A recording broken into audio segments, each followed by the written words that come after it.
This conference will now be recorded.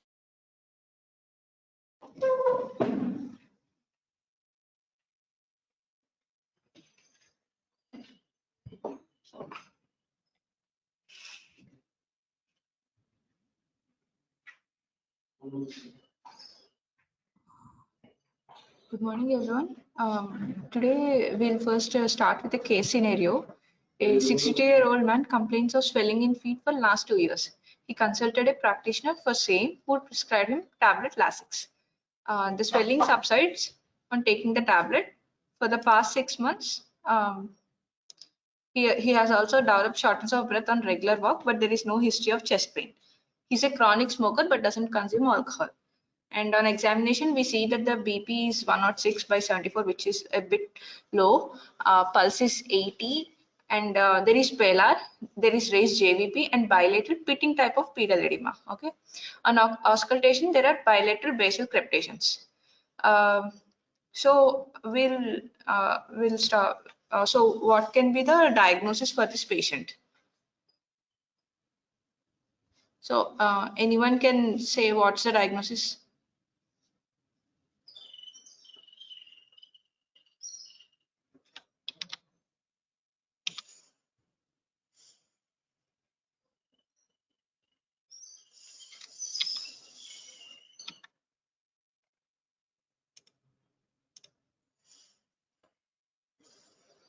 We have four options here, which is first is chronic liver disease, congestive heart failure, nephrotic syndrome, and hypothyroidism. So any of these four can be the diagnosis, but the answer is congestive heart failure. So how do we differentiate between these four?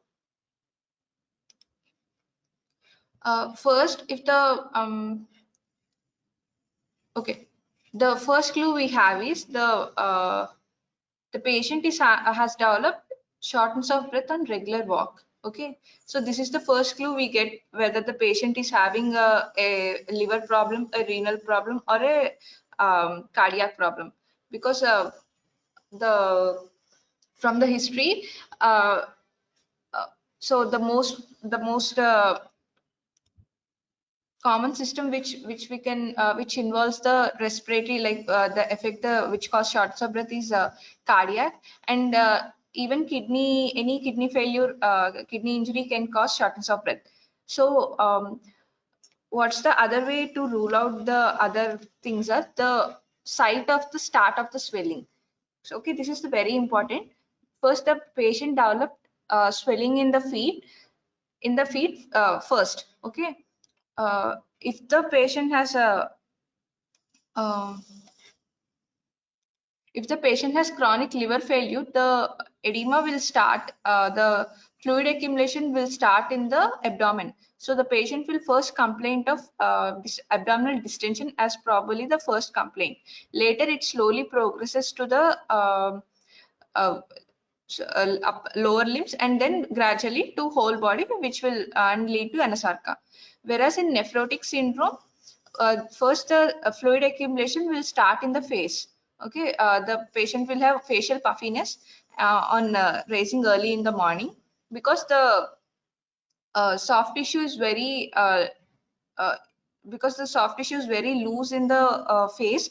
The fluid accumulation will start there first underneath the eyelids. Whereas hypothyroidism, we just get mixed edema, and is present in, it will start throughout the body. Okay, and the patient will have a history of hypothyroidism. So that's how we rule out that. And another thing we see in the history is the patient is a chronic smoker. So that will involve the heart, the first the lungs and then the heart. So coming to the examination, the patient has a low is a bit hypovolemic, that the BP is near 100. So that's one thing, and the JVP is raised. So this is the main thing which points towards the cardiovascular system, and bilateral basal krebs present. This can be present in anasarca, or when if there is ensarca, any system we can take it as this is present, but it is especially in the cardiac system especially, it is more involved. And in the investigations, what is the positive thing is, chest X-ray is showing cardiomegaly, and ECG we have left ventricular hypertrophy. So we'll see approach to the pedal edema. So what is the edema? It is the abnormal fluid accumulation in the interstitial space that exceeds the capacity of physiological lymphatic drainage. Normally, there is fluid in the interstitial space. Okay, what is the interstitial space? It is the space between the each cells. So that the extracellular space is called the interstitial space. Okay, normally the fluid is present, but that is generally drained by the lymphatic system. Okay, so when there is imbalance between the fluid accumulation and the lymphatic drainage, then we have excessive fluid accumulation. So what's the mechanism? So how is the interstitial fluid space maintained? Okay, it involves many pressure gradients. So what those are? It is dependent on the hydrostatic and oncotic pressure gradient across the capillaries and also the lymphatic drainage. So hydrostatic pressure is it is the pressure which is exerted by the fluid present in the space. So the more the water pressure, the more the fluid or the water present in a space, the greater the pressure will be. So that pressure is called as hydrostatic pressure. So it is a pressure exerted by the fluid. Whereas the oncotic pressure, this is the pressure which is exerted by the solutes, that is the protein, lipids. So that's the solid substances or else the solutes which are present in the fluid. Those also have a pressure. So what these pressures do, they maintain they make the water stay in a place, so they don't let the water escape from a space. Okay, so they hold on to the water, whereas hydrostatic pressure is, it always pushes the water out of the space. So these two counterbalance and maintain the fluid in the body. And also the lymphatic drainage. So these pressure gradients across the capillaries. So everything happens near the capillaries. The post capillary, pre capillary pressures, these are all very important in maintaining the interstitial fluid space. So what are these pressures? First is the capillary permeability pressure. So how much the capillary is permeable to the fluid. Another is the capillary hydrostatic pressure. So we have discussed, and the capillary oncotic pressure. The last one is the lymphatic drainage. So these factors are important if to the presence and maintenance of the fluid. And any derangement increases the interstitial fluid, resulting in edema. Okay, see this diagram. It is based on the Starling's law of the capillaries. So what is it? Nearly nearly as much fluid is reabsorbed as was filtered. So when the blood flows in the capillaries, it is not static, like it flows. And also there is continuous filtration of the fluid here in the capillaries, and there is continuous reabsorption. So it is a cycle, just like in kidneys. We see in glomerulus and everything. Near the glomerulus and the nephron, like in the nephron, what happens? The same, almost the same mechanisms happen. It's all in the pressures, the hydrostatic pressure, capillary pressure, and oncotic pressure. So these are the main pressures that maintains the fluid balance in the body. So 85% of the fluid that was filtered is then absorbed. So first the fluid is reabsorbed and then it is later filtered. So that's only 85%. So when the fluid is filtered, only 85% gets reabsorbed. What happens to the rest? Not 100% fluid returns, because a few plasma proteins leaves vessels into interstitial spaces. Remainder of fluid and proteins enter lymphatic capillaries, almost up to 3 liters per day, and it eventually returns to blood. Okay, I'll just explain this cycle. First, the blood flows from arteriole into the capillary. Okay, and what happens is there is hydrostatic pressure here. which is 35 millimeters of mercury. Okay, and this is the oncotic pressure, capillary oncotic pressure we have discussed, right? So this is the oncotic pressure, hydrostatic pressure and oncotic pressure of the blood. So here it is blood hydrostatic pressure, blood colloidal osmotic pressure. So both these, what does hydrostatic pressure do? It makes the fluid go out from the capillary. Whereas the oncotic pressure, it makes the fluid retain in the capillary. It does not allow the fluid to escape from it. So that's the that's the blood, and here it is the in the middle we have interstitial fluid oncotic pressure, osmotic pressure. So what this is means, so outside the space is all the interstitial fluid, right? So this fluid also has an osmotic pressure, and that is 1 millimeters of mercury. So okay, and whereas the interstitial fluid does not have any hydrostatic pressure, because not much fluid is present, it is almost negligible. And after filtering, so filtration happens here. So it passes from the capillary, from the arteriole, and it is the capillary here, and then slowly goes into the venule. So in here, same, the oncotic pressure of the blood is same. It is 26 millimeters of mercury, but here the blood hydrostatic pressure changes. It becomes 16 millimeters of mercury. So what happens in between, we'll see here. So there is a, since the hydrostatic pressure is 35 and oncotic pressure is 26, so there, it is not equal. So which pressure predominates? Hydrostatic pressure. So what happens? The fluid goes, it goes outside, and this force is all this has an equal force, like which makes it go outwards. This one, interstitial fluid oncotic pressure. These two are same forces which act in the same direction. So these two, IFOP, which is interstitial fluid osmotic pressure, and blood hydrostatic pressure, they make the fluid go outside the vessel, right? So we add up these two and it becomes 36. So that is the net 36. Okay. So what is the oncotic pressure? 26. So the net filtration, that is the 35 plus 6, 36 minus 26. This oncotic pressure and interstitial hydrostatic fluid pressure, they make the fluid keep inside the vessel. So these two are, we count it as equals, like they act on the same direction. So that so in this formula it is 10.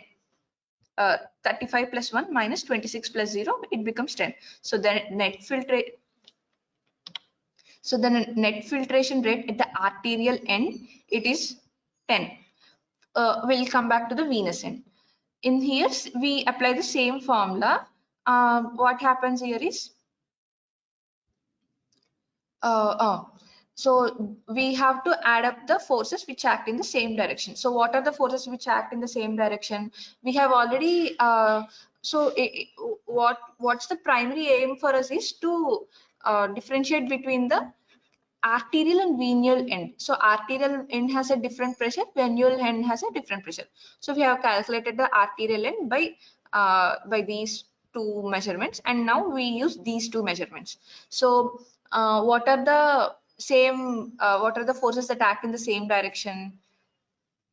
Blood hydrostatic pressure and interstitial fluid oncotic pressure. We add up these two, 16 plus 1, okay, 17, and which make the fluid stay in the vessel. So what are these two? These two, interstitial hydrostatic pressure and blood oncotic pressure. We add these two, it becomes 26. 17 minus 26, so it is minus 9.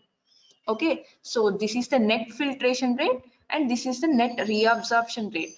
So the filtration rate is 10 millimeters mercury, whereas it is minus 9 in the reabsorption. So some amount, so the filtration rate is greater than the reabsorption rate. So it promotes filtration, that is filtration is more than the reabsorption. Just like when 100% fluid is filtered, since because why only 85% is being reabsorbed? Because the reabsorption rate is pressure is less than the filtration pressure. That's why filtration will be less. Okay, some fluid is there. Some because of this imbalance, only 85% is reabsorbed. Some fluid is left over in the interstitium. Then why don't we develop edema? Because this fluid, it goes into this interstitial fluid, it goes into the lymphatics. It returns to the lymphatic capillaries, and this lymphatic fluid again goes to blood plasma. So it is balanced. So this is the main principle of the edema. Whatever may be the cause will be when there is a imbalance between these forces. If there is a imbalance between the oncotic pressure, hydrostatic pressure, or else if there is increased permeability, like if the filtration rate is more, if the capillary permeability is more, the fluid is able to escape other than from these pressures. Okay, so that one. And lastly, if there is any drainage, lymphatic obstruction, if there is any obstruction in the drainage of lymphatics, then edema is present. So this is the basic mechanism.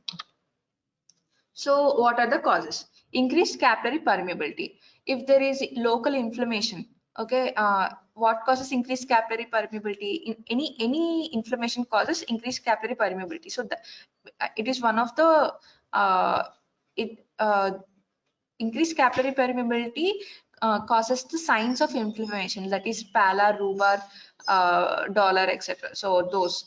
So if it is local, one of the examples is cellulitis, whereas in systemic, any hypersensitivity reaction or sepsis. So these causes diffuse vasodilatation, which due to increased capillary permeability. So this is the mechanism.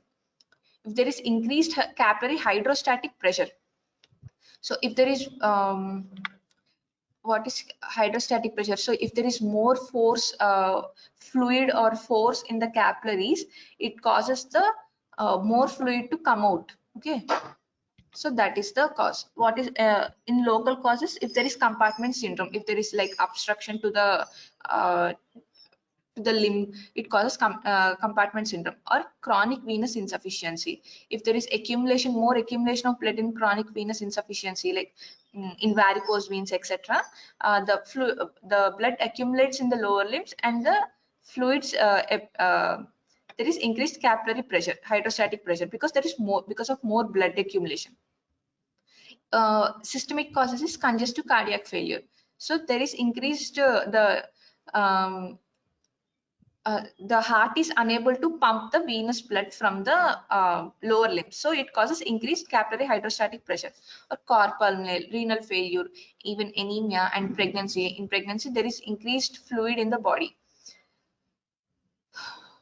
So what are the decreased, another is decreased capillary oncotic pressure.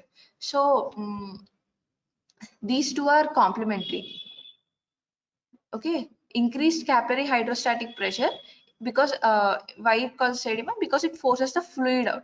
But why decreased capillary oncotic pressure causes edema? Because the oncotic pressure, which is the proteins and everything which is present in the blood, it is unable to hold the fluid in the capillary, so it makes it go away from the it is unable to hold the fluid. So that's why. It doesn't have any local causes, it just has systemic causes. Mainly it is the protein deficient states, like chronic liver disease. So the pathogenesis behind the edema in chronic liver failure is the decreased capillary oncotic pressure because of the decreased protein deficiency. Why does liver disease have protein deficiency? Because the liver is the site for the protein production. So that is why. Even in nephrotic syndrome, because there is loss of protein through urine, there is proteinuria.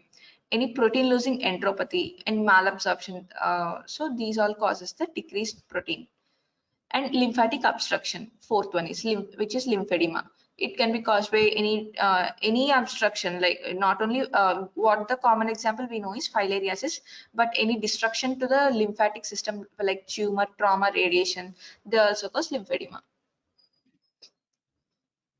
So what is anasarca? Anasarca is a state of generalized edema. That means there is edema present in the interstitial fluid, not in a single place, but throughout the body, even in the free third space.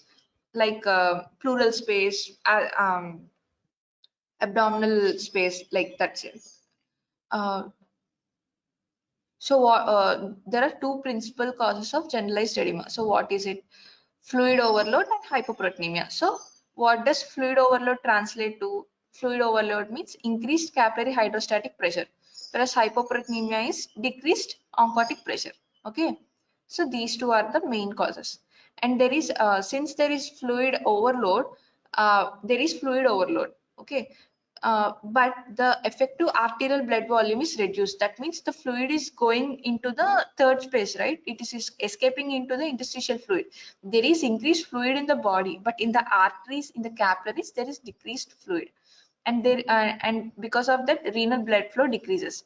The blood flow to the every organ decreases, and kidneys are most sensitive, which activates the renin-angiotensin aldosterone system. The RAS system is activated when the so first renin is activated. It causes the production of angiotensin and it causes the production of aldosterone. So what does aldosterone do? It causes sodium and water retention in the body.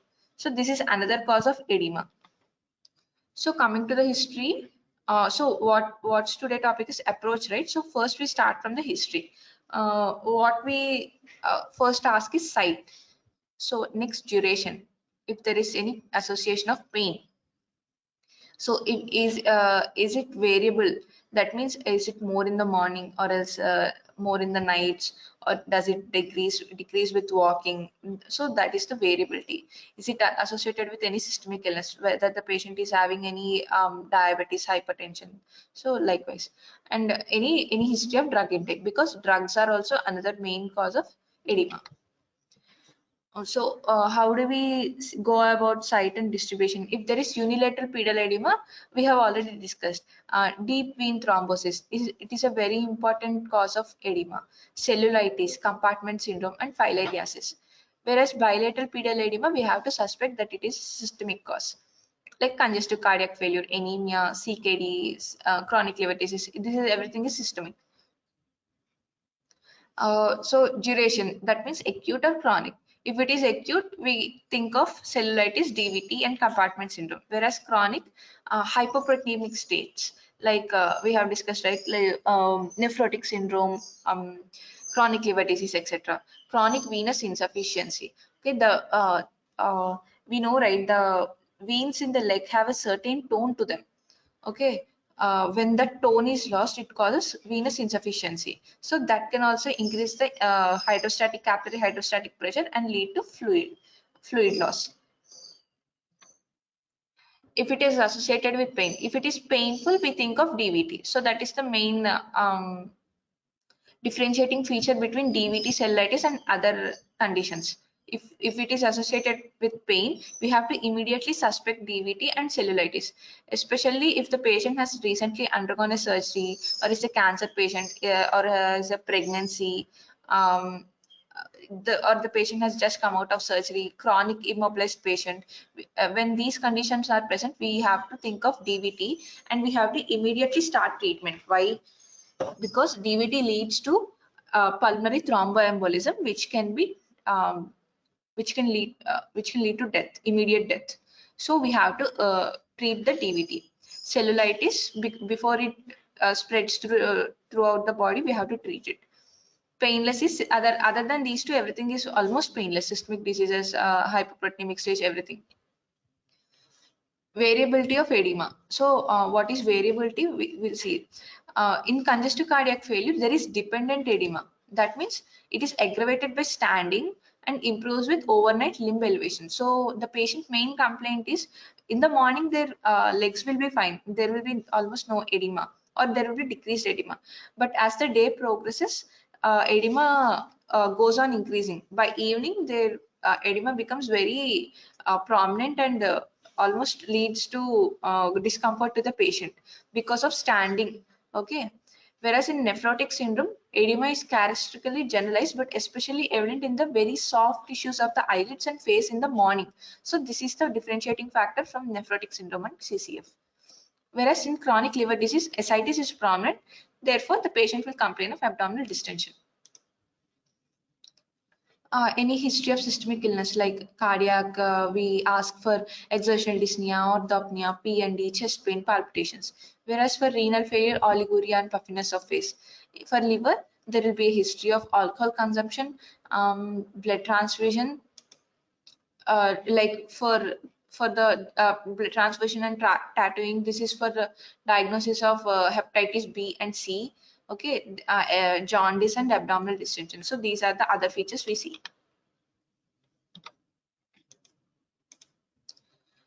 Any history of other illness, if there is patient having a history of hyperthyroidism, we also see fatigue, weight gain, decreased appetite, sleepiness, cold intolerance, etc. Any OSA, snoring at night, these can also lead to edema.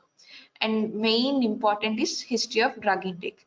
Common drugs like calcium channel blockers, NSAIDs, and steroids. Why does calcium channel blockers, amlodipine mainly, is a main cause of pedal edema? Because these calcium channel blockers act on vessels. Okay, they act on the arteries and decrease the they increase the they lead to vasodilatation and decrease the BP. So that's how they act. They decrease the tone of the vessels in the body. So that's why, because of this decreased tone, there will be increased leakage of fluid into the interstitium, which causes edema. 50% of patients taking calcium channel blockers and 5% taking NSAIDs complain of pedal edema. So that's how common it is. Uh, so what are the drugs? Okay, these are very important. So first we have to rule out these drugs when a patient comes with edema and we don't see any obvious causes of the edema. Direct arterial vasodilators, all antihypertensives. Many antihypertensive drugs causes edema. What are these? Are hydralazine, clonidine, alpha methyl dopa, beta blockers, amlodipine. Okay, these are the main causes. And NSAIDs like ibuprofen, diclofenac. Hormonal treatment like usage of OC pills. Okay, these cause edema. And another, glucocorticoids, estrogens, progestins, growth hormone. All these cause the fluid accumulation. Some oral hypoglycemics like thiazolidinons, these are rosigliptazone and pioglitazone. They also cause pedal edema. And some antidepressants like MAO inhibitors. And we ask for any history of trauma and radiation to rule out cellulitis, compartment syndrome, and lymphedema. So coming to the local examination, how examination we can draw a diagnosis. So first we see the distribution, whether it is unilateral or bilateral site. Okay, for where do we look for pedal edema? We check it in the bony prominences like medial malleolus and anterior aspect of the tibia. Whereas in bedridden patients, we see it in the sacrum. Okay, because the patient lies in supine position. When the patient is in supine position, all the fluid accumulates in the back. So near the back, the most prominent bony prominence is the sacrum. So that's why we see there. We look for any tenderness. So we already saw, right, the painful painful pedal edema is DVT, cellulitis, and compartment syndrome. Pitting edema. So this is another important differentiating feature, whether the edema is pitting or non-pitting. Except lymphedema and mixed edema, all other causes pitting pedal edema. Even lymphedema is initially pitting. So this is the pitting type of pedal edema. You all must have known by now. And this is the sacrum. Okay, we see in the bedridden patients near the sacrum for the pedal edema. Next, we see skin changes. In cellulitis, the leg is very red, hot, and swollen. All the signs of inflammation and infection will be there. Whereas in mixed edema, there will be dry, coarse, thick skin. In chronic venous insufficiency, because there is the blood leaks out from the capillaries, hemostatin deposition will be there, and it causes brown skin. And it leads to venous ulcers also. In chronic lymphedema, hyperkeratotic and papillomatous skin with induration known as lymphatic varicosis or else lymphangiasis. So we have an important sign called as Kaposi stemmer sign. It is the inability to pinch the skin on the dorsum of the foot near the second toe. That's the easily pinchable skin. So if we are unable to pinch there, so it is a sign of elephantiasis. So this is the cellulitis. There is redness, and the site will be tender. It is also swollen. There will be edema, and if we exert pressure here, there will be pitting. So the extent of the edema is this. Whereas this is mixed edema. So the skin will be coarse, dry, and it will be very dry and rough to touch. So and mostly it is a non-pitting type of pedal edema, and it does not involve the feet. It just involves the calf area. Whereas in chronic insufficiency, venous insufficiency, first the veins become dilated. So, and due to this chronic dilatation, there will be hemocytin deposition, which causes this brown skin. And eventually this edema will also lead to venous ulcers. Okay, the ulcer will be wet. Whereas this is a filariatic patient with elephantiasis of the leg.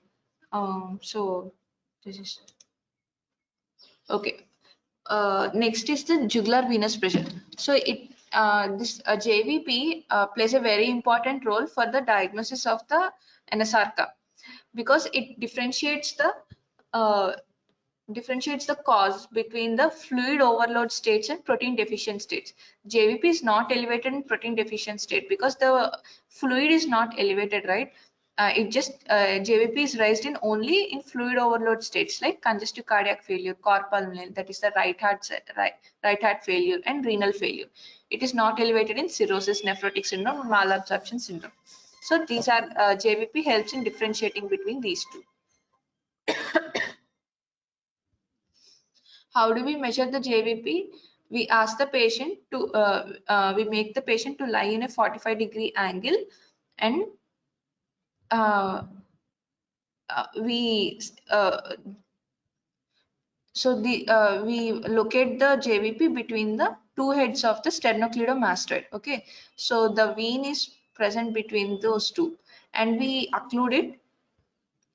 Even when there is occlusion, if there is occluded, the vein becomes prominent.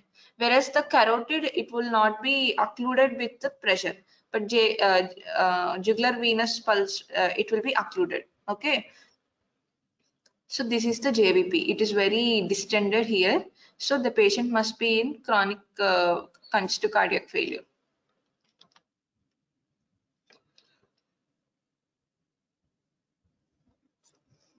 Coming to the systemic examination in CCF, there is elevated JVP, third heart sound, and crepitations over the lung bases. Whereas in chronic liver disease, there will be icterus, ascites, splenomegaly, gynecomastia, and spider nevi. So all the signs of chronic liver failure, okay, they will be present. Once I will tell all the signs of chronic liver disease from the head to toe. First, there will be alopecia. Next, there will be parotid enlargement. There will be fetor hepaticus, that is foul-smelling breath. Next, in the palm, there is palmar erythema and Dupuytren's contracture. Okay. Next, there will be gynecomastia and spider nevi present on the trunk. Next, there is ascites, jaundice. Later, in females, there will be ovarian failure, whereas in males, there will be testicular atrophy. So I think I have covered. There will be caput medusae over the abdomen. So, and the liver will not be palpable. Okay, there will be ascites, but the liver will not be palpable in the chronic liver failure, especially in alcoholic cirrhosis, because the liver is almost shrunken. Okay, because of the cirrhosis. So there will not, the liver will not be palpable. So that these are the main things we have to remember. In chronic kidney disease, there will be anemia, dry skin, and uremic breath. Why there will be anemia? Because the kidney is the site of synthesis of erythropoietin. Okay, so if there is damage to the kidney, there will be insufficient erythropoietin, which causes decreased production of the RBCs, and it leads to anemia. So okay, this is why CKD patients are always anemic. In hypothyroidism, we see bradycardia, skin changes like dry skin, sparse hair, and hoarseness of voice and other. So this is an like we approach pedal edema here in this slide. So first we see whether it is unilateral or bilateral. In the unilateral, we see whether it's acute or chronic. In acute, the diagnosis, the differentials are the DVT, deep vein thrombosis, cellulitis, and compartment syndrome.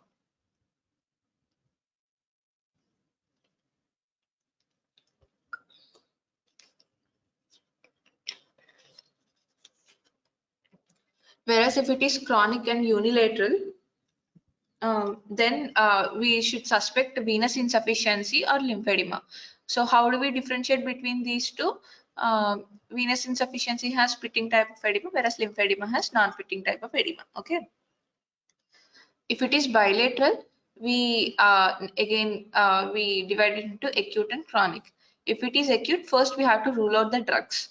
If it is chronic, again we divide it into systemic and non-systemic. Again, in non-systemic, there can be drugs. It can also be a chronic cause. Bilateral venous insufficiency can be present. Bilateral lymphedema may be present. And if there is a pelvic tumor which obstructs the inferior vena cava, then also it can cause pedal edema. Sometimes edema can be idiopathic. We just don't know the cause. That's it. We prescribe some diuretics and many will not be diagnosed. Whereas if it is systemic, we have to think of heart failure, liver disease, renal disease, and obstructive sleep apnea. So what are the lab investigations we do? There will be, first we do a complete blood count to rule out anemia. So anemia is an important cause of pedal edema.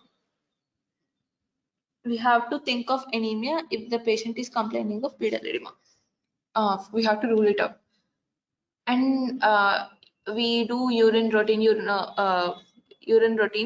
for seeing any proteinuria to rule out CKD and nephrotic syndrome, where we do an LFT if we suspect chronic liver disease. And also we have to see whether there is hypoproteinemia. So we measure serum total protein and albumin and we proceed there. Lipid profile. So in nephrotic syndrome, there will be hyperlipidemia, right? So that's why. And in coronary heart disease, if the patient has MI, also it can, or else not only MI, just coronary artery disease can also lead to congestive cardiac failure. Chest X-ray ECG for heart failure, and also the marker which diagnoses heart failure is brain natriuretic peptide. Okay, so if we have to differentiate between pulmonary edema, uh,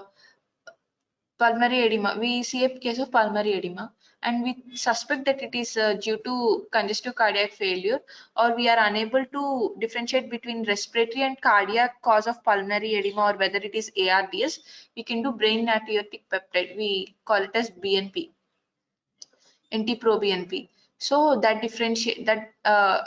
gives a diagnosis of heart failure.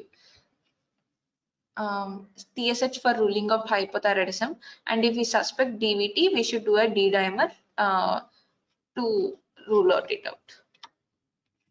Imaging, ultrasound abdomen, there will be altered liver echo texture in case of cirrhosis and shrunken liver. So I have told, right, there the liver will mostly not be palpable in CLD, liver disease, and there will be in CKD there are bilateral shrunken kidneys. So this is another marker of CKD if there is bilateral shrunken kidneys.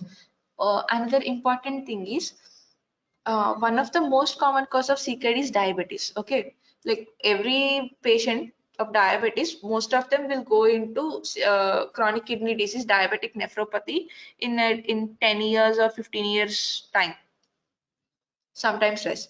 So but they won't have bilateral shrunken kidneys because uh, uh, the few causes of CKD which do not cause bilateral shrunken kidneys are HIV, diabetes, amyloidosis, and polycystic kidney disease. Okay, so these are the causes which do not cause shrunken kidneys. just this is an important bit for you. Later, we do Doppler study to rule out DVT and any chronic insufficiency, uh, and lymphoscintigraphy for any lymphatic obstruction, and echo for in cardiac failure to assess the ejection fraction, which is the left ventricular function. Okay, and we also measure all the pressures in the pulmonary artery, pulmonary vein, aorta, etc. And we diagnose pulmonary hypertension. So it is a cause of cor pulmonale. Management is relatively similar in every disease, especially these chronic kidney, chronic heart failure, and chronic liver disease. We restrict fluid and salt, and we use loop diuretics like furosemide or torsemide. Torsemide is much more potent than furosemide. In the other drugs we use in congestive cardiac failure are spironolactone. So spironolactone has a beneficial effect on the heart. Okay, so it is a cardioprotective drug. The three cardioprotective drugs are AC inhibitors or ARBs, beta blockers, and spironolactone. So these are very important, and we have to prescribe for a patient of congestive cardiac failure. And another important thing we have to remember is beta blockers should not be used in acute heart failure. They should be given only in chronic heart failure. Okay. In chronic liver disease, we almost the same treatment, fluid and salt restriction, and diuretics like furosemide and spironolactone are used. Sometimes we infuse albumin in refractory cases because hypoproteinemia is a main cause of hypo for the edema. Whereas furosemide and spironolactone, they inhibit the RAS system. Okay, so that's why we give them. In hypothyroidism, we just replace the thyroxine, and cellulitis, there we prescribe antibiotics, and in obstructive sleep apnea, CPAP is the main. For DVT, so what's the important treatment if we diagnose DVT to prevent pulmonary thromboembolism? We prescribe heparin or else low molecular weight heparin, followed by oral anticoagulants like warfarin and dicameral. Okay. In chronic bedridden patients, we prophylactically give heparin sometimes. Okay, because they have a more chance to go into DVT and pulmonary embolism. So we prescribe bandages, stockings, compression device to the lower limbs to uh, um, to promote the blood circulation in the body. Even in venous insufficiency, we prescribe limb elevation, compression stockings, okay, and topical steroids and emollients to prevent excoriation and ulceration. For lymphedema, there is manual massaging and compressive stockings. Okay, so that's it. Thank you. Any doubts?